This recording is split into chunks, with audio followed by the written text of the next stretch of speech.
abajjukira obulungi mu myezi 4-5 emabega twafuna script almost yemu efanana eno. Script eno waliwo omuyimbi nga alina oluyimba lweyafulumiza nga luwaana kadama n'alyoka akozesa kadama okupromotinga oluyimba olwo. Byali birungi naye byamaliriza nga bituvumizza ku media platforms okumala wiiki ngezi nga buli avuma kadama. Tewaiseewo bbanga lyerimu script ekomyewo ng'eyeefaananyiriza eno ate eno nga mbi nnyo.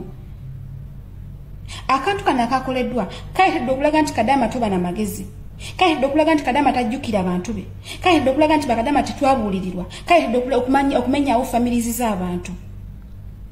Temumanyi families mmeka ezamenyeseewo olw'okuba script eno oba olw'okuba ka video kano ng'omwami asinziira Uganda n'akaweza mukyala we n'amugamba bulawe mugenda kuyo temuba na magezi, laba kiyakoze, laba omukazi bwe yavumye bbaawe bw'ati ne bw'ati. Olwo ffe abali eno tuba tufuuse ebizezengere ebitalina magezi.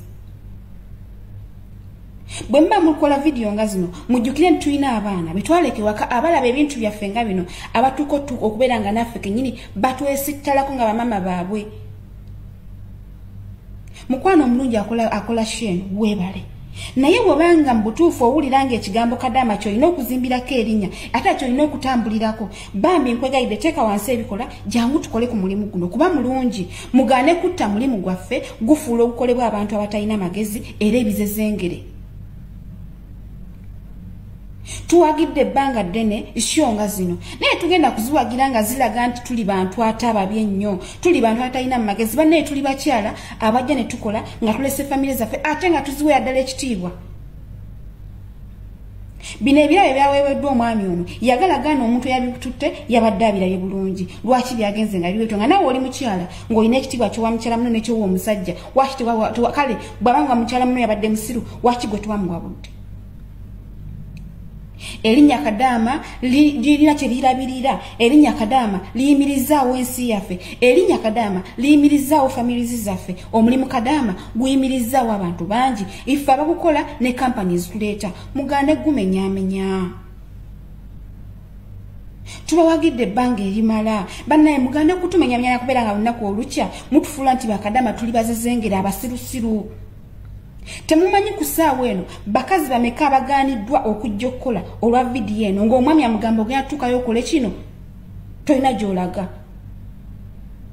Tetuta opportunities z'abantu abalala ate naffe abali okola omulimu temututira opportunities. Naawe omukyala wenna kadama wenna bw'oba ofunye chance eno nga bazze okwebuuzaako kukozesa ekintu kino please gaana emitwalo 4 oba 5 tegagenda kukozesa bintu weebiti. Mikwano gyange mirungi mbalamusizaako. Eno message ya babraza baffe ba boyfriend baffe abatukwana mwe bale tukwana tusiima. Waliwo ekigambo kye njagala okuyisaawo ntegeera bulungi agenda okuntegeera. Gwe wenna mulenzi gwandaba nga toyagala kutuka mutima atoyagala kufa mulekerawo tukolera surprise. Ng'omanyi onjagalira mumaka g'abazadde bange, ng'omanyi onsanga mukazi gwo gyembeera. Surprise zino wano wammanga muyina enkola ennaku zino abaana abawala mwebereremu, abasajja kati bali mu tuswaza bakutudibya mwebereremu. Gwe tolowooza nnyo ku surprise eyo keeki gyagulidde osobola ogyegulira, ekimuli kyaggulidde kakamotoka kakugulidde osobola okegulira. Surprise muziwe bakazi bammwe muyina ewaka be mwawasa. Zizino surprise zotalina kuwa mukazi gw'otannaba kuwasa. Koze surprise bamuleetedde ebintu bebi nteeba mukwano tonnampasa nkyalina bangi abanjogereza abaagala okumpasa sinnaba na kumanyani gwe ngenda naye nteeba. Okiwulira ogenda kuteeba omuvubuka atalina makulu azze okuswaza obulamu bwo atagenda nakuwasa oleka omuvubuka eyali kuwasizza akulaba mu future. Bavubuka mmwe bw'oba onkwana ng'omanyi tompasangako ezo surprise zammwe simanya nteeba. Zizino surprise mulina kola surprise ewuwo mukazi gwo gye nkusiŋŋaana ninda nga ntuuse nsiba akagoye ku maaso oŋŋambe bebi bikula amaaso ndabe surprise wennyini w'obeera w'oba onnindira.